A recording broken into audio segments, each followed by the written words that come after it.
the Healing Through Love podcast with Sharlene Lynch and Rose Davidson.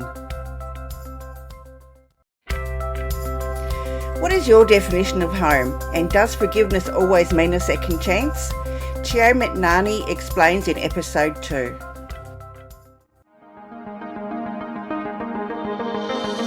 Welcome to another episode of Healing Through Love. Each week, we share ideas, experiences, and resources to increase the awareness of domestic and family violence and to empower survivors to grow and thrive. We talk with experts who share their advice, or with people who have experienced abuse, no matter where they are on their journey. This is all about healing through love. And now, here are your hosts, Sharlene Lynch and Rose Davidson.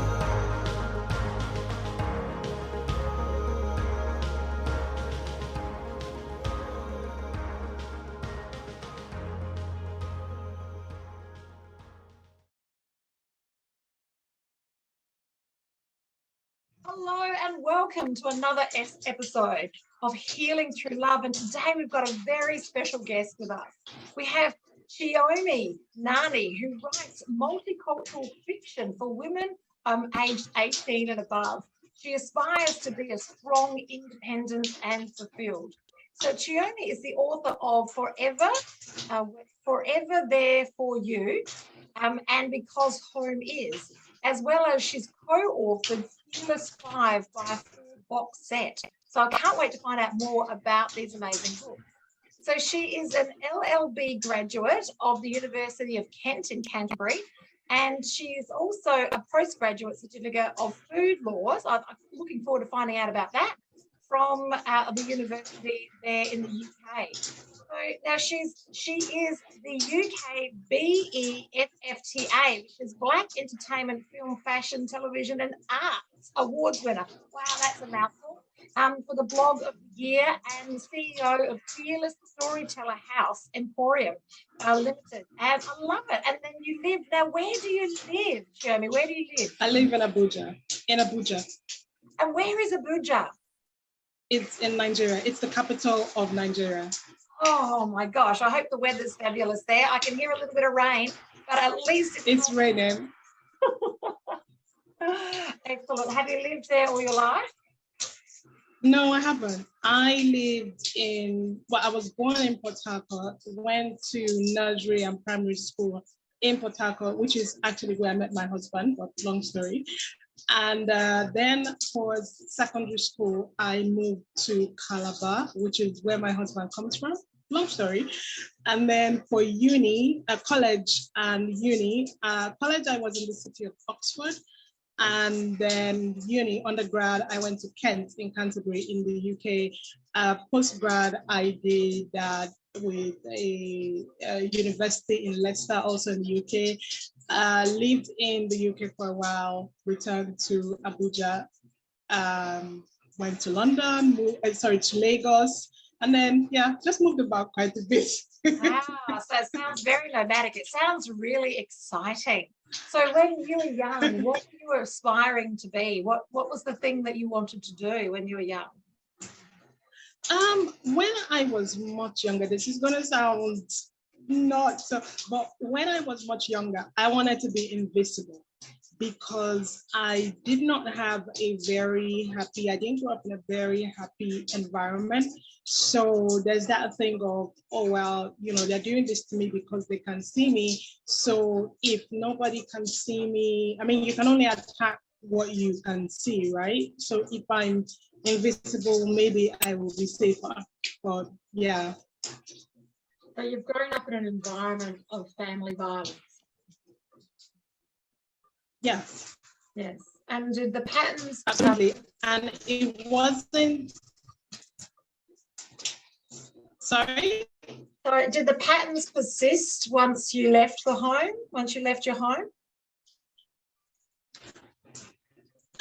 No, because I was very intentional about ensuring that those patterns stopped and that they stopped with me, and that meant that for me, if I think something wrong, find out why happen, and then sometimes that means I can prevent it from happening again, or I can't change the past, right? But I can prevent it from happening to me or to my child. And that's just a thing of, I can basically say, that was me of then, and you could do that to me then. This me now, nobody's going to treat me like this again. So even if it is something that I am doing, I don't think that any abuse victim deserves it, but if there is something I am doing to even attract the abuser, right? Whether it's I'm putting out vibes that make me seem needy or whatever, then I work on that and just cut that off. Because, and this is something that is probably going to sound trite, but I say this all the time: an abuser abuses because they want to, and because they know they will get away with it. It doesn't, it's not because they were hungry or horny or angry, or because you upset them, because you'll find out that for many abusers, whatever it is that they claim you did to trigger them, other people have done that, or even worse, right? So a man, his boss might, or even including his female boss in the office, might yell at him or say something he doesn't like in a way he doesn't like it, but he doesn't touch her or him, right? Or whatever. But somebody, a police officer or a military guy on the road can do something to that abuser, and the abuser is going to be very calm and docile, right? So what that means is that they can actually control themselves. They're just choosing not to control themselves with you because they know that they're going to get away with it. And in the culture that I live in Nigeria, that's like the norm, right? If you're abused, especially if you're a woman in a marriage, sometimes in a relationship, but in a marriage, it is seen that you did something to bring it on yourself, and the man is never wrong. Like the abuser, the male abuser is never wrong. You're the one who did something wrong. You're the one who needs to fix it, and you need to fix it with prayer and with fasting and with being more docile and submissive. So how did you break the cycle? How did you break the cycle from being in a family environment where you've got family violence and that's all that you can see, and then now living in an environment with your partner where that's all that you can see? So how did you manage to break the cycle? The funny thing is, so when I was growing up, all I heard was, and this is like at least, I'm not exaggerating, at least 3 times a day, I heard how I was stupid and I was fat. I've never been overweight in my life. I heard how I was stupid and fat and useless and would never make anything of my life, and that I was a liability. This was my parents that said this continuously over and over again. And the weird thing was, I don't know how, I knew something deep down in me knew that they were wrong, right? And I didn't have any proof of them, because if everyone around is telling you this one thing, but deep down you're thinking and feeling something else, you kind of feel crazy, because what is your proof? But I remember that when I was, I don't know, I was either 20 or 21, I went to this church, and during the sermon, the pastor said, you can be anything that you want to be. You're not useless. He didn't know me. I don't even think he knew I was there, but it was just something that he said from the pulpit. He said, no matter what anyone has said to you, it doesn't have to define you. And he gave some examples, including of people in the Bible that had been written off. And shortly after that, I traveled to the UK, and I saw all the things that I thought were possible, that I had known were possible, but I didn't have any proof of. So being in the UK was, oh wow, I'm not crazy. These things that I think, this safety, this respect, this, all that, these things really exist. And so for me, it was not going to the UK wasn't just about getting a degree. It was about renewing my mind and seeing real proof that some things were possible. I remember in my first year at uni, I did this thing we call a mini pupillage, which is where you sign up with a chambers, a lower chambers, and you're like an intern, kind of. And the one that I did the mini pupillage with was in a small chambers in the town where I went to uni, and it was a family law. I did it in family law because at the time I thought I wanted to become a family law barrister. And I saw this couple that had been divorced since 1983, and this was 2006. And they were still sniping at each other, still being horrible to each other. And I remember thinking, oh my gosh, like they've got 3 children together. They've been divorced since 1983, and they're still angry and bitter. So I mean, I didn't see any proof that there had been violence, but I could see that the man had moved on in a sense that he had a new partner, but he wasn't married. And the woman, she was very twisted and angry and bitter. And I remember thinking, oh no, I can't, no matter what happens, I can't let that be me. No matter what anybody has done in my past, I'm gonna try to work on myself. So it's not just, a lot of times people go, oh, I want to find the right partner. I want to find the right partner.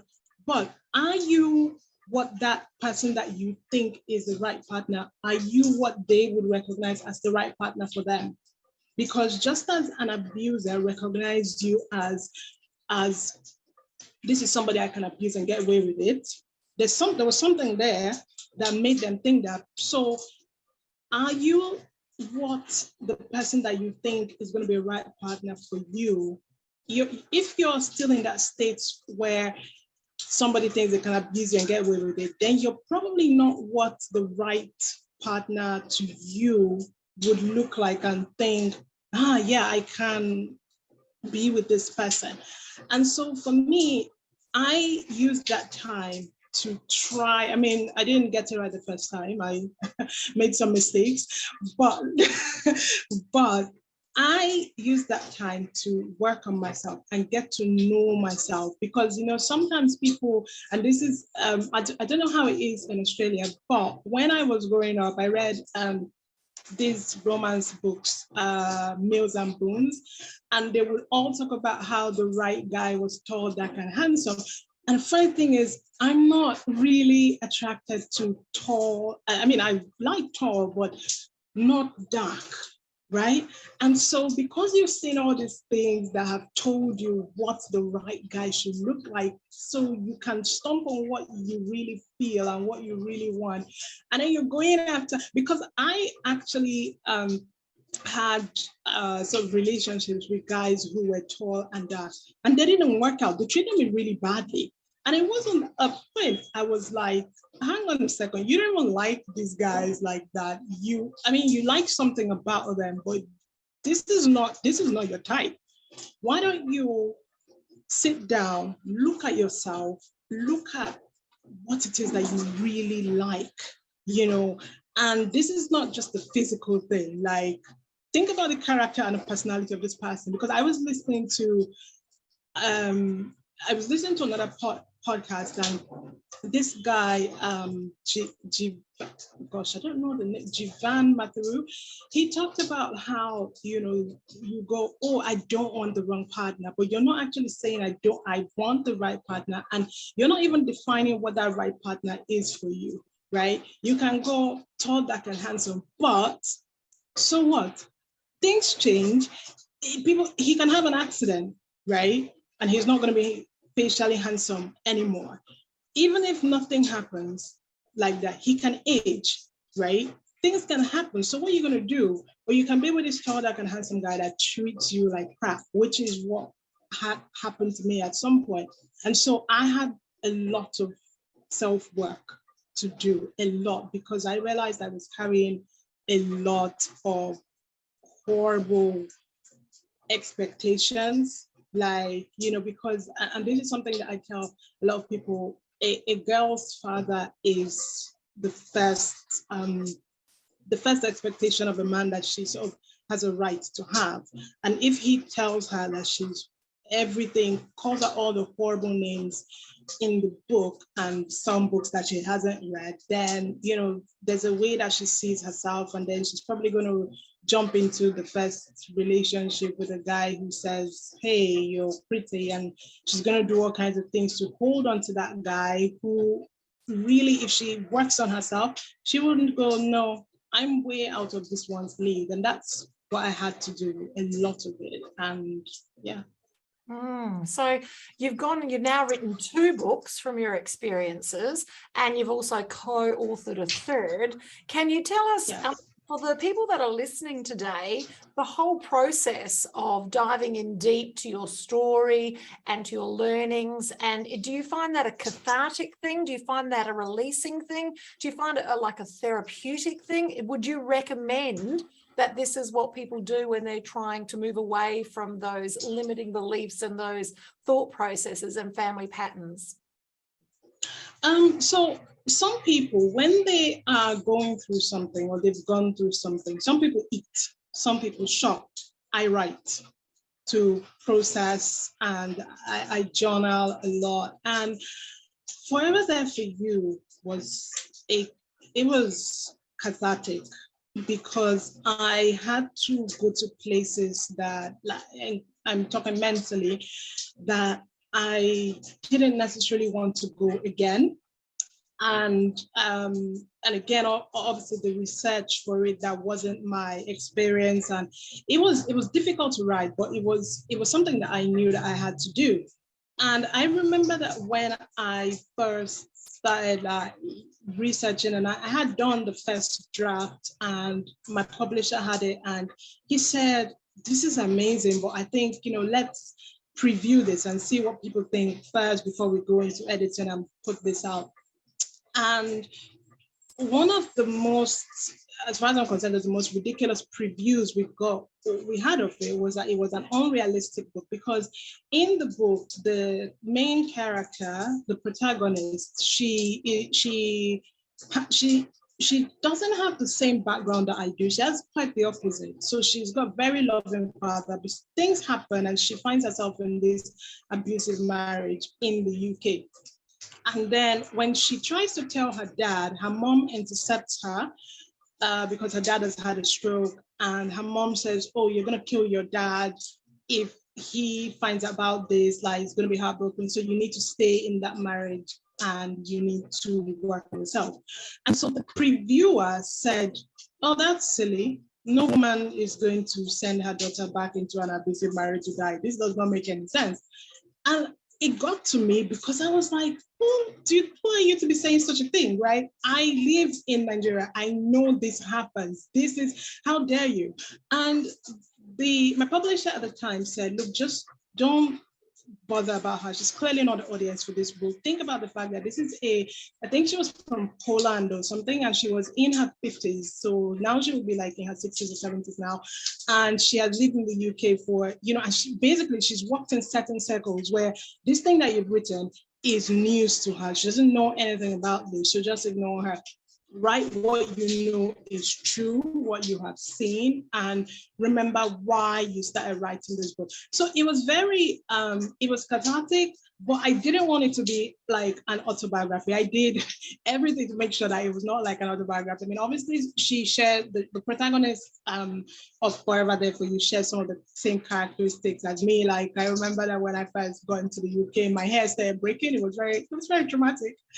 But I remember that one of the other criticisms that we got was, a woman who has a good dad can't end up in a relationship with a bad man. I'm like, what is wrong with you people? Like, how? So there was that thing of, no, people who have abusive parents always end up in abusive relationships in the adulthood. And I was like, no, that doesn't seem right. No, that doesn't sound, no. And that for me was, at that point, on some level, I guess, I was looking for hope. Because you see, if you grow up in a terrible environment, you need hope that that will not always be your story, right? At that point, I met my husband at a time, but we weren't dating or anything. Like I said, we met when we were in nursery school. We met in kindergarten at the age of 2, which is funny. But on some level, I was like, if I were ever to have children, I need to have hope that what happened to me, what was done to me, will never be done to my daughter. And I know that in some regards, like it's too late for me. I can't have a different father, but I can have a different husband. And I can have, I mean, different in terms of different from my father. And I can start something. There's something that we say in my language, in my dialect, which is Ozoe Mena, which is, it means this will never happen again. May this never happen again. So it's the breaking of the curse. And so I that kind of person who, I was like, if I ever have a daughter, I need her normal to be different. And so let this be the starting of something new for my descendants. That you didn't have something doesn't mean that it's not possible. And it doesn't mean that the ones coming after you shouldn't have it. And so for me, it was very much a thing of whatever this is, it stops with me. And yeah, it was cathartic, and I felt like it had to be done. And I knew that I would receive blowback from people in church, which I did, because the abuse in Forever There For You, it was done by a man who is very religious and was done to his wife, and it didn't end. And she went to the church for help, and they treated her very badly. So for a lot of people in the Nigerian church system and African churches who read it, it was like, oh, how dare you call us out? I'm like, because this is what you guys do, and you cover up abuse. And I think one of the things that really meant a lot to me was women who are much older than me reaching out to me. There was this one I will never forget. She reached out to me and she said, this story you've written could have happened to me. She said, I've been in an abusive marriage for 18 years. I've been in limbo. And because of this book you've written, I just gone and filed for divorce. Thank you for giving me my freedom. And I'm like, whoa. I had the book, Nigeria has this really popular domestic violence charity called Project Alert. And I had a copy of the book sent to the, I guess, the executive director at the time. And she was like, how old are you, when she read it? And I told her, and she's like, have you ever been married before? I said, no. And she's like, so how do you even know these things? She said, look, I worked in this charity, I've done this for 40 years. These words you've written, these are the exact same things that women that come to me every day, this is the exact things they're saying, the excuses they're giving, the justifications, everything. How do you know? I'm like, yeah, I haven't gone through that in my personal life on that level where a guy that I'm dating would hit me or would speak to me a certain way. But yeah, so that was cathartic. Because Home was actually a bit of a different story. When I was much younger, I read this novel, and in the novel there was a character who said everybody is either running away from something or towards something. And I believed that for a very long time, until I was like, hang on, when you get home, you don't run anymore, right? And so what is home? And that's the essence of the book, Because Home Is. It's about people finding home, what home means to them. And what I say is home is a person, a place, or a thing where you can be naked and unashamed. You don't have to run anymore, you're home, right? If you feel safe, if you feel loved, even when you do things that aren't right, but nobody's killing you for that and making you feel lower than low, then you're home. And for some people, that is a person that they feel that way. And for some people, that is actually a job. where they make a difference that's more than to their bank account. And what is really, really strange is when I got the idea for Because Home Is, because that's a short story collection, a part of me was like, nah. But then I thought, no, I want to write this book and prove that I can do it to myself, because at that point I had sort of thought, oh, you just write long feature story, like, feature length novels, like, because I was working on a second novel that wasn't really working that well. And I thought I had writer's block. And so I was like, no, wait, this Because Home Is, the stories in Because Home Is clearly want to be told. Let me go with that. And what is really funny is one of the stories in Because Home Is actually a story of my husband and I. That's not the funny part. The funny part is I wrote the things in that story, then they played out in real life for my husband and I. So I wrote them and then they happened in real life. So some people who know us, they think it was the other way around. I was consciously writing about my husband and I wasn't. It just, I don't know what happened. It was prophetic. It was, some people say psychic. I don't think so. It just happened. And again, like I said, all the stories in Because Home Is, that there's a guy who is, he suffers from situational depression, can't tell the woman he's in love with because, I'm a man, I can't feel these things, and she's got all her stuff going on there and she's gonna see me as damaged, which is something that happens in Abuja quite a lot. Women in the public eye, in the media, are seen as unattainable. And to a Nigerian man a lot of Nigerian men, they think when they have money, that's enough. But when you meet a woman who has her own money, you're kind of like, oh, well, okay, what am I bringing to the table? And oh, I have depression as well. She's not going to want me. So that story is about them finding their way home, because you see somebody, you don't know what they're dealing with.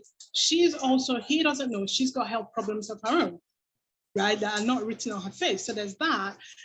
There's another story about an immigrant to Nigeria from Kenya who she comes in I'm going to make a difference and I want to do this job, and so she works as a columnist for a newspaper and falls into hot water straight up because people are like, we don't, how dare you come in and say these things? And so she has to resign. And this is a job that she thought, this was her dream job. Her mentor got her that job. And then she leaves Kenya, comes to Nigeria where she doesn't know anybody but her mentor. And the day before she lands in Nigeria, her mentor dies of breast cancer. So it's like, I think I've made a mistake, but there's no going back now. And somehow she starts this is before I knew anything about podcasts like that. And so she starts an online radio station, an online radio show out of her tiny flat and somewhere that's on the outskirts of Abuja, because she can no longer afford to be in the center of Abuja. And it just blows up. It takes off in a way that she couldn't have imagined possible. And even her former boss is like, I had to do what I had to do because of the political situation, blah, blah, blah, but I'm still going to help you. And it's that thing of literally just put one step in front of the other. You don't know who is silently rooting for you. And that's something that I had to come to terms with, because I'm very open in terms of, if I think this is this, I'm going to say this. If I think this is that, that's that. But I had to learn that sometimes someone is rooting for you.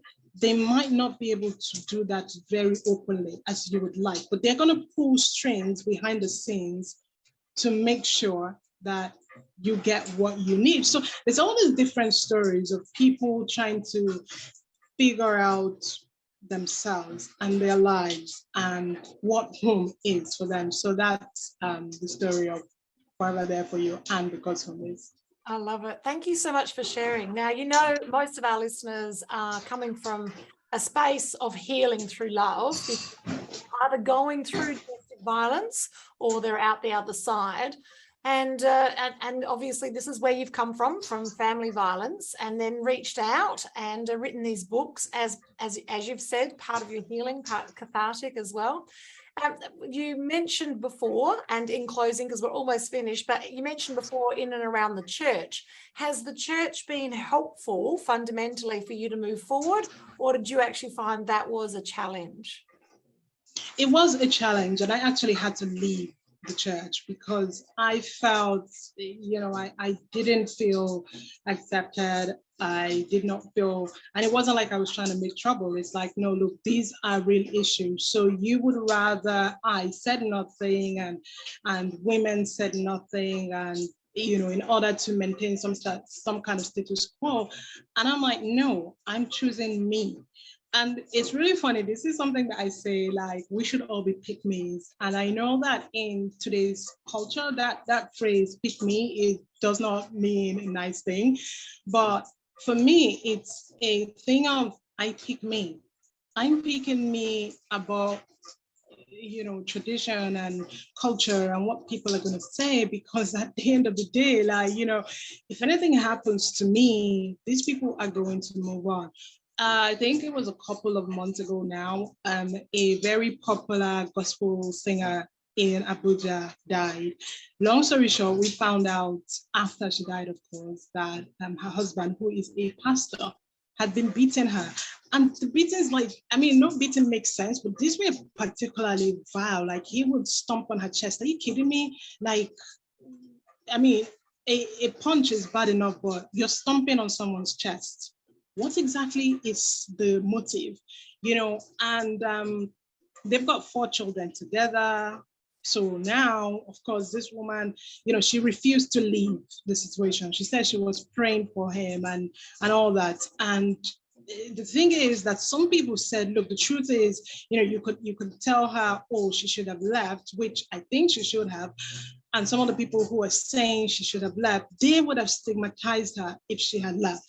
But at the end of the day, you know what? She's now dead. Her children are basically orphans, because in Nigeria, we have the death penalty. It's a life for a life. We're not playing, right? So she's dead. Her husband, if he's found guilty, and he probably will be, he will be executed. So what's going to happen to her children? Some women say, and I get it, they're like, oh, I'm staying for my children. But you're raising them in this horrible environment where they if they're not sort of despising you for your weakness, they're feeling obligated to protect you.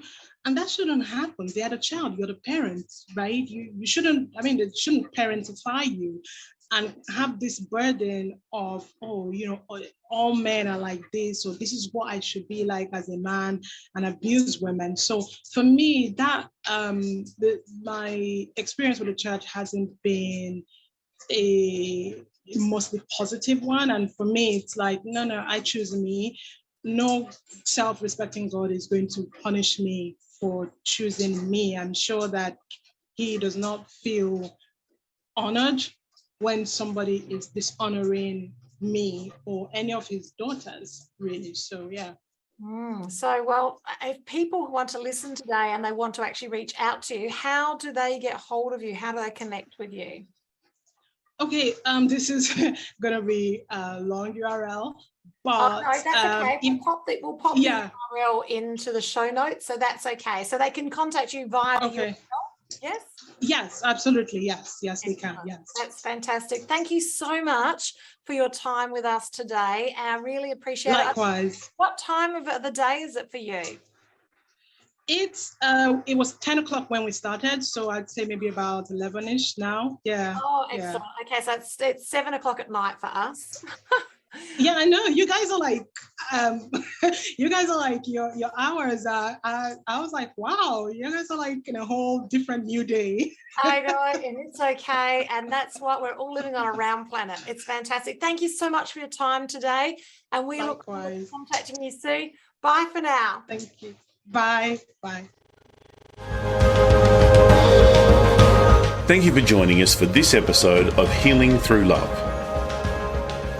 You can get further resources, see the show notes, or simply reach out to us via our website at htlaustralia.org. Thanks so much for joining us, and we look forward to your company next time on the Healing Through Love podcast.